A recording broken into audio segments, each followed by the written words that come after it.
Hi, are you afraid of flying? Oh my gosh, I hope not, but I was for so many years. And rightfully so, because I had so many bad experiences. Every time I went on a flight, something horrendous happened, so why wouldn't I? But one time in particular kind of changed all of that for me.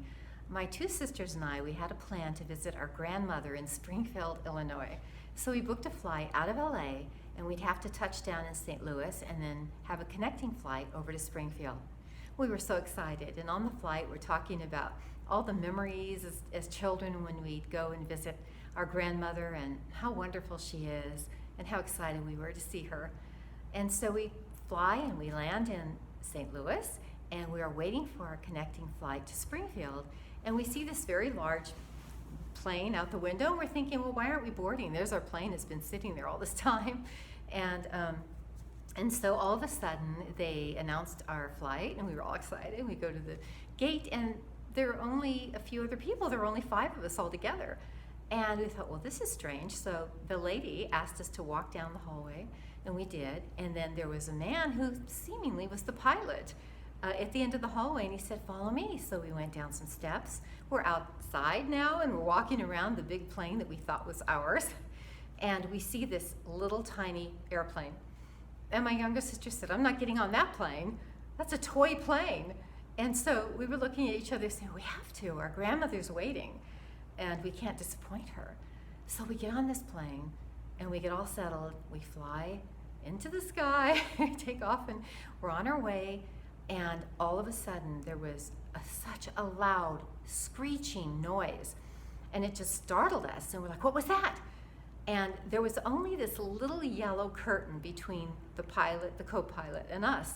And the co-pilot just kind of moved the curtain to where he could see us, and he said, don't worry, but we did lose a jet propeller, but we have another one, so we should be able to land just fine. And so my older sister and I looked at each other a little afraid, actually, to be honest, but we had peace still from God. But our younger sister was terrified. And I honestly thought she was going to break my hand. But we were praying and with her and for her and about the whole situation, that God would take us safely on this wonderful trip.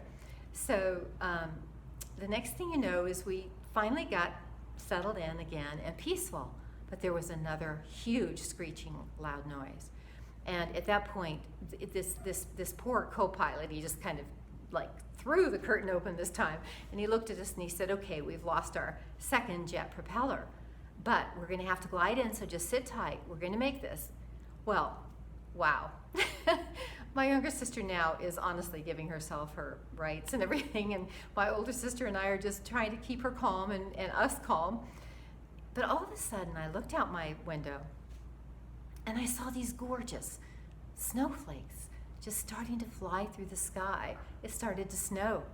It was beautiful, but not only beautiful, it was just peaceful. And they were just moving so slowly and gently through the air. And it was as though I was taking a flight of a snowflake. It was just so amazing to watch this as the plane is just slowly gliding down to the runway. It was as though God had his hand under the belly of our plane.